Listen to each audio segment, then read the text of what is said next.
Hi everybody, how are you?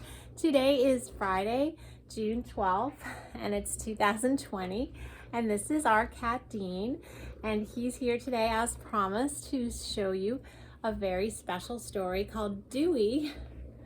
There's a cat in the library, and it's by Vicki Myron and Brett Witter.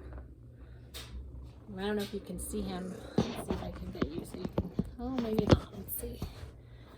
There you go. Can you see him a little bit better? Then you can really get a good look at him. He loves to be on camera. So you can look at him and then I will show you the book too. He looks a lot like that cat, doesn't he, in the book?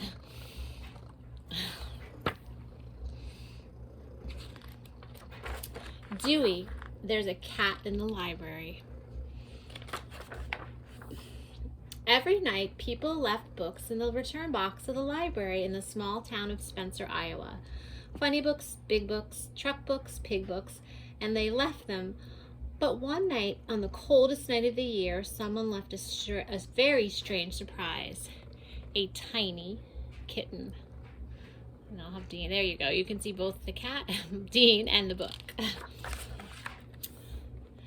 When Vicki the librarian found him, the next morning, the kitten was cold and scared and very, very dirty. Vicki took one look at decided to give him a warm bath. The kitten went into the sink brown and crying, but he came out orange and purring. Just like Dean. Can you hear him purring? Deanie! He's got a really loud purr. I'm going to keep you, said Vicki, who already loved him. We'll name you Dewey. Read more books. You can live here and be our library cat. But Dewey had no idea what it meant to be a library cat. So he did what all kittens do. He played, he lounged on the newspaper, he rode the book cart, and he knocked pens to the floor. He goofed around with Marty Mouse, snooped in every open drawer, and always found at least one rubber band.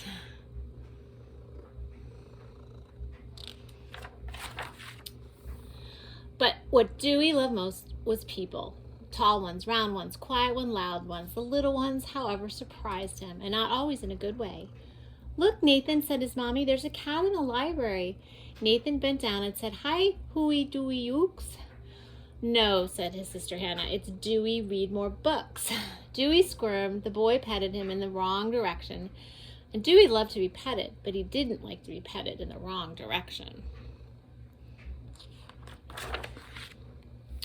Dewey was licking his fur back into place when he heard a strange noise. Wah! Dewey's eyes and ears perked up. He looked around.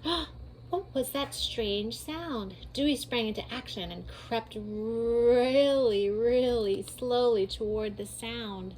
Do you know what it is? Surprise! The tiny people Dewey discovered came in tiny sizes too, and they loved to giggle and grab and pull and coo. Babies are wonderful, Dewey thought. Cute and smell-alicious.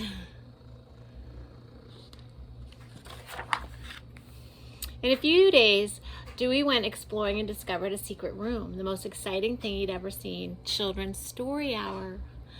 Woozy whiskers. This looks fun, Dewey thought. And he pushed into the room with his nose. Someone shouted, There's a cat in the library! And Dewey froze. It was quiet for one minute, then everything went wild.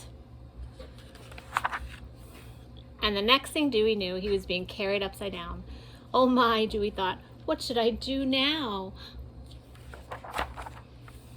Late that night, Dewey talked to his friend Marty Mouse. The library is a wonderful place, Dewey said, but I'm tired of being pulled and poked and carried upside down.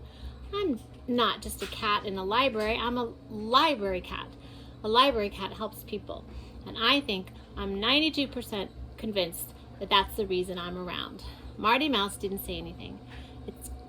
I'm gonna do it, Dewey said. I'm gonna help people. And then he felt so happy that he threw Marty Mouse into the air and kicked him with his back legs and slept on him like a pillow.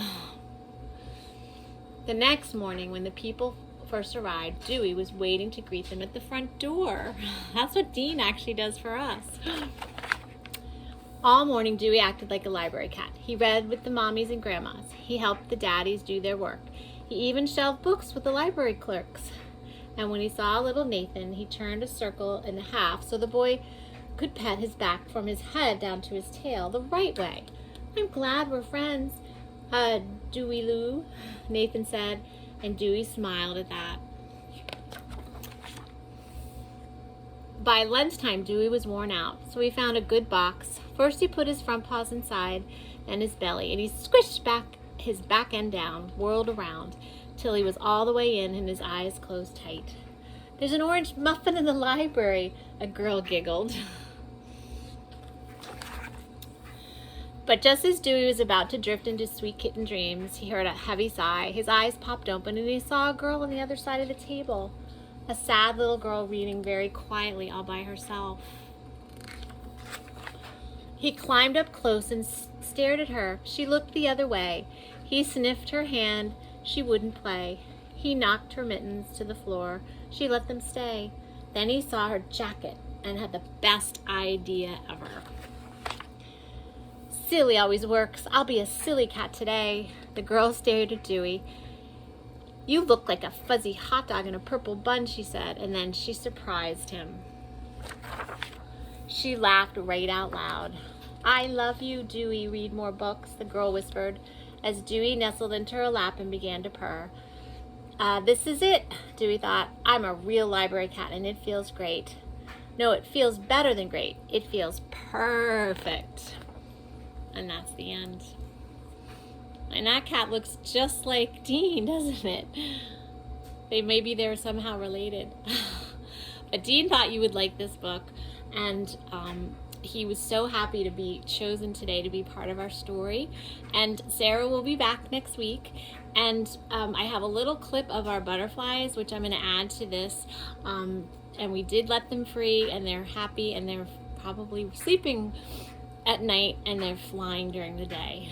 So thank you for joining us for our special Sara Says, but this time it's Dean Says, and Dean says he hopes that you have a wonderful, relaxing, restful weekend.